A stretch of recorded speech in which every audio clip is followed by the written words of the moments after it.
I've come out today to do a little bit of wildlife spotting. It's ended up being a walk, but that's me for you. I've only brought one thing out with me other than my phone, and that's my Collins bird guide. But to be honest, it's a little bit chunky when it comes to carrying something around with you.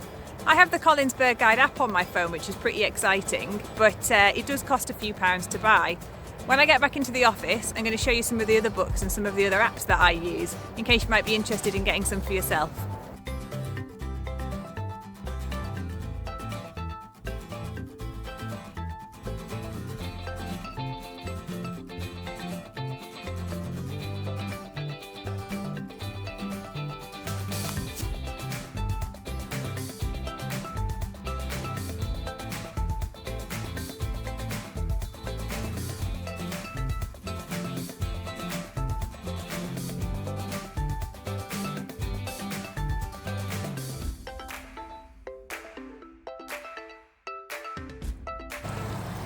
This little clip is from earlier in the year, but I couldn't resist including it.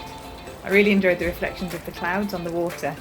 At any time of year, it's lovely to watch the river and see what wildlife is there. While I was recording this walk, there was a little egret that refused to be photographed. It flew a few metres away every time I got my camera out.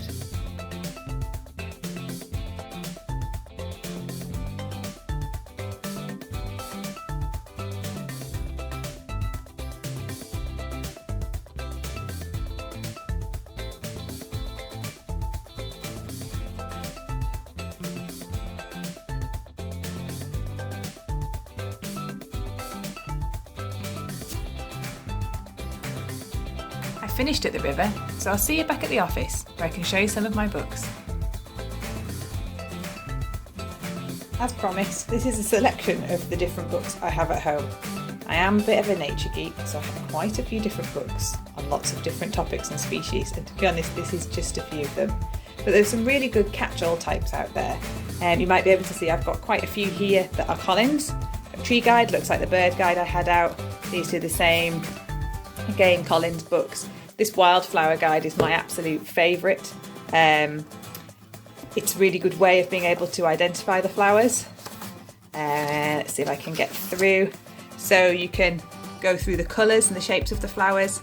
It gives you some suggestions of what you might be able to find, and then you go to the appropriate page in the book and find them there, which is really good. The more in-depth one is this one here. This is the Wildflowers book. It's another good one, but it's a little bit more complicated. You need to understand a little bit more about the structure of plants. But again, once you get into it, it's got some fantastic drawings of what the flowers look like and the descriptions there. With the wildflower guides, obviously flower is the key word there. Generally speaking, if you're trying to identify something, then it needs to be in flower in order for you to be able to do that. But once you've got a little bit of practice, you can get quite good at recognising things. We've also got a few really weird and wonderful ones. So I have a book about snails. Why not? Everybody loves a snail. Hoverflies, dragonflies, butterflies. I also have some little tiny books. This little one here, little fella, who fancies going out and identifying some mushrooms. And then I have some little old classics, these little old observers books. This one's for birds, another little tiny one. Used to belong to my dad, he's given it to me to look after. I tend not to take any of these out with me. If I'm going to take a book out with me, I might take something like this. So, A Complete Guide to British Wildlife. Another really good one. It's got a mixture of different topics in there. So here we've got looking at different types of wasp that go in there.